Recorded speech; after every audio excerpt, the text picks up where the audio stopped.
Well, you join us when we're getting back on with the V12 Series 3 E-Type that's got to be built on a live stage later this year. If you've been following the project, you're aware of.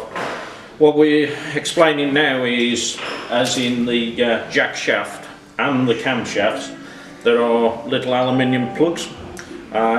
These need to be drilled out of all of them. That basically is one we've drilled out the other side of the camshaft. We're about to start to drill this side.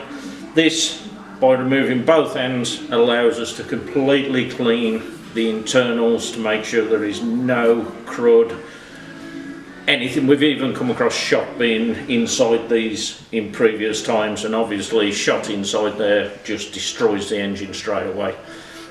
So Kevin will carry on drilling this out.